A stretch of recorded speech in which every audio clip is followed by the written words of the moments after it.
বাংলাদেশে একজন হিন্দু গায়ক, সে কি চমৎকার একটা গান লিখছিল। শিল্পীর নাম মনে আছে আপনাদের?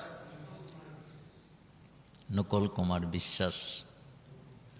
13 কোটি টাকা খরচ করে মুসলমানের জন্য একটা মসজিদ বানায় দিছে। নকুল কুমার বিশ্বাস কি চমৎকার একটা গান লিখছে। সে তার গানের মধ্যে গান দিয়া সারা পৃথিবীরে জানাইছে, আগুন দিয়া যদি পৃথিবীর সব কোরআন তোমরা জ্বালায়া দাও, কোরআনের কিচ্ছু করতে পারবা না। কারণ হাজার হাজার লক্ষ লক্ষ মানুষের কলিজার ভিতরে কোরআন জমায় রাখছে কে?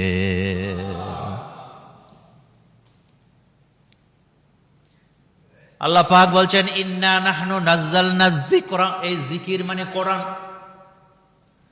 আল্লাহ পাক বলছেন, এই কোরআন আমি নাযিল করেছি, কোরআনের হেফাজতের দায়িত্ব আমি আল্লাহ আমার নিজের হাতে রাখছি। কোরআন আল্লাহ নাযিল করার আগে এমন জায়গায় লিখছে, যেই জায়গায় মানুষ তো দূরের কথা, শয়তানও যাইতে পারে না, জিনেরাও যেতে পারে না।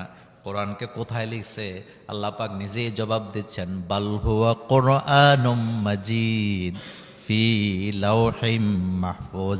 এই বুজুর্গ কিতাবটাকে আমি লাওহে মাহফুজে লিপিবদ্ধ করেছি। যেরকম সুবহানাল্লাহ। পৃথিবীতে লেখক, কবি, সাহিত্যিক, গুরু, নেতা, নেত্রী আসবে যাবে,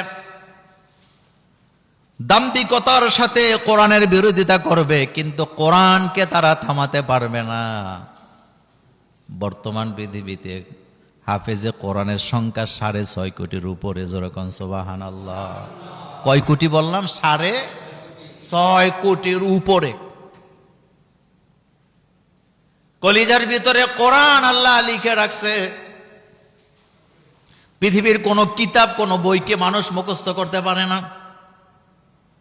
হাজার হাজার অ্যাডভোকেট পাবেন, কিন্তু একটা আইনের কিতাব এক মাথা থেকে আরেক মাথা পর্যন্ত আপনাকে মুখস্থ শোনাতে পারবে না।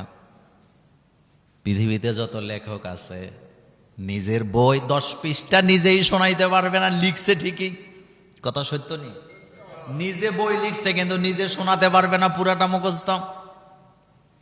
একজন লেখকও পাবেন না যে তার নিজের বই আপনাকে হুবহুব শোনাতে পারবে, নিজেই তো লিখছিল।